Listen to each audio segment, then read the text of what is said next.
पीड़ित नाबालिग युवती की फरियाद नहीं सुन रही पुलिस।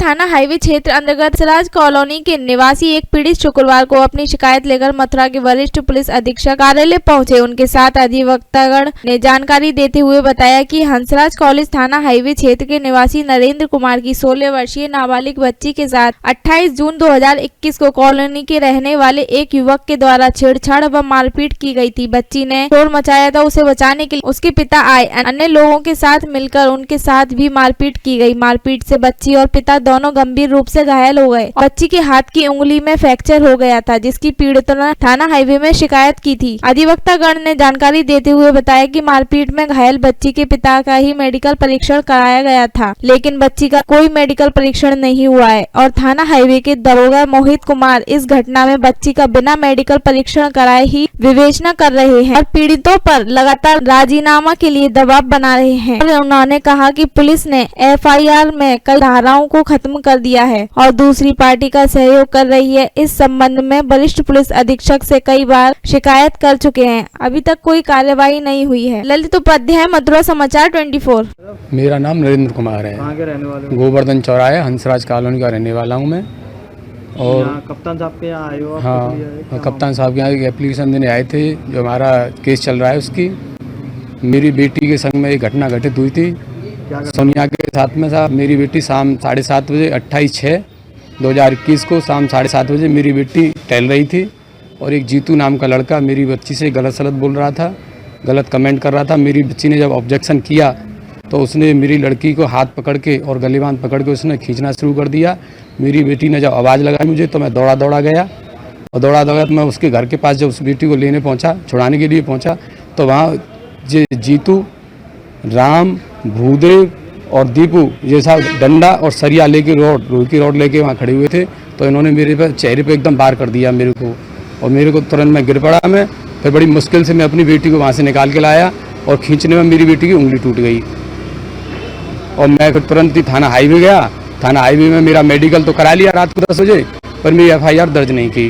फिर मैंने अपने वकील साहब से मुलाकात की। वकील साहब से सुबह मिला, उनसे मैंने कहा तो उन्हें फिर वकील साहब ने मेरी FIR दर्ज कराई 5 तारीख को और वो 4 तारीख बैक डेट में कराई थी उन्होंने। और मेरी बेटी का न मेडिकल हुआ है न कुछ हुआ है। जी वकील साहब बताएं क्या मामला है, कहाँ पे आए हैं? ये मामला थाना हाईवे के क्षेत्राधिकार का मामला है। थाना हाईवे में एक छोटी लड़की है सोनिया, जिसकी उम्र 16 साल है। उसके साथ एक घटना घटित की गई गली के दबंग ने, जिसकी एक FIR विशेष न्यायाधीश पॉक्सो के यहाँ से 323, 354, 307 व 7/8 में दर्ज की गई 4/7/2021 में, जबकि घटना 28/6/2021 की है। लेकिन इस मामले में जो घायल लड़की थी जिसकी उंगली फ्रैक्चर हो गई, उस लड़की का मेडिकल आज तक नहीं कराया गया। जबकि मैं ये बता दूं कि एक घायल लड़की का जो पॉक्सो के अंतर्गत यदि अगर मामला बन रहा है तो घायल लड़की का मेडिकल परीक्षण कराना बहुत अनिवार्य है, जबकि इस मामले को इस मेडिकल की कोई कंप्लायंस विवेचक के द्वारा नहीं की गई। इस मामले के जो विवेचक हैं वो हैं मोहित कुमार, थाना हाईवे, जो कि बिना मेडिकल रिपोर्ट के ही विवेचना को दौड़ा रहे हैं। जब मेडिकल रिपोर्ट ही नहीं होगी तो कैसे सेक्शन मर्ज होंगे इसमें, और जब सेक्शन मर्ज ही नहीं होंगे तो क्या विवेचना शुद्ध हो पाएगी, और जब विवेचना शुद्ध नहीं हो पाएगी तो क्या इस लड़की को न्याय मिल पाएगा? कभी नहीं मिल पाएगा। दूसरा, जब मुझे पता चला कि क्योंकि मामला लगा के विवेचक महोदय सामने वाली पार्टी से कुछ मिल गए हैं, तो मैंने एक प्रगति आवेदन विशेष न्यायाधीश पॉक्सो के यहाँ पे लगाया, और जिसमें रिपोर्ट विवेचक के द्वारा प्रस्तुत की गई कि इस लड़की का हाथ टूट गया है। जबकि सच्चाई की बात यह है कि विवेचक महोदय को ये भी नहीं पता है कि लड़की का हाथ टूटा है या उंगली टूटी है। जब उनको ये तक नहीं पता कि हाथ टूटा है कि उंगली टूटा है तो किस बात की विवेचना कर रहे हैं ये। तीसरा, एक और चौंकाने वाली बात थी विवेचक की कि पर्चा नंबर 5 में उन्होंने लिखा है कि मैंने दबिश मारी। मैं ये कानूनी बात बता दूं कि जब भी पर्चा कटने के बाद किसी भी मामले में दबिश मारी जाती है, सक्षम न्यायालय से एक दबिश का वारंट जारी कराना पड़ता है, जिसका रिकॉर्ड सक्षम न्यायालय के कार्यालय में होता है। ऐसा कोई रिकॉर्ड नहीं है कि जिन्होंने दबिश मारी है सक्षम न्यायालय से वारंट जारी कराया है। केवल न्यायालय को बेवकूफ़ बनाने के लिए, वादकारियों को बेवकूफ़ बनाने के लिए दबिश मारी जा रही है और कुछ नहीं है। जबकि केवल रजिस्टरों में दबिश है, वारंट नहीं है। बिना वारंट के ही रजिस्टरों में दबिश। मैंने इस मामले की बिना वारंट के ही रजिस्टरों में दबिश।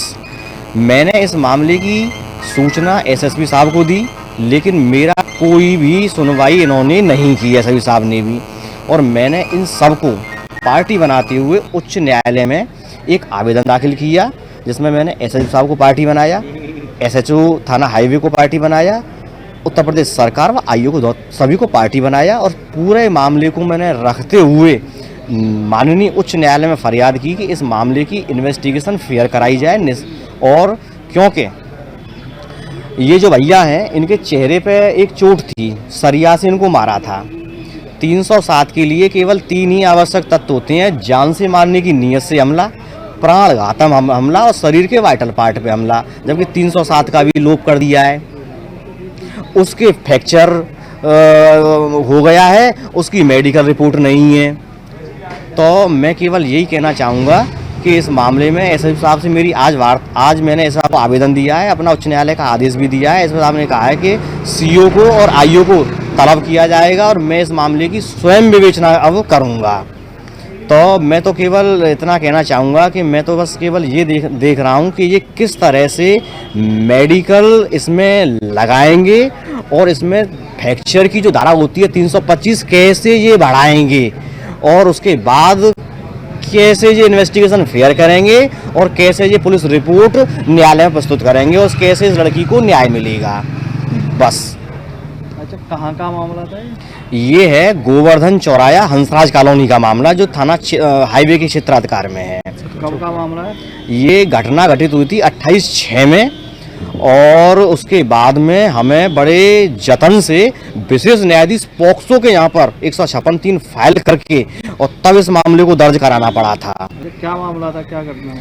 मामला ये था कि ये लड़की है सोनिया, ये करीब 7:30 बजे के आसपास अपने घर के आगे से अपने चाचा के घर पे जा रही थी टहलते हुए। तो इस लड़के ने पहले अश्लील शब्द कहे, और जब इस लड़की ने मना किया तो सोनिया को उसने उंगली पकड़ के खींचने में इसकी फ्रैक्चर हो गई और उसने अपने पापा को आवाज़ दी कि मुझे बचा लो। तो उसके पापा जब बचाने गए तो इसके पापा को सरिया से मारा चेहरे पर।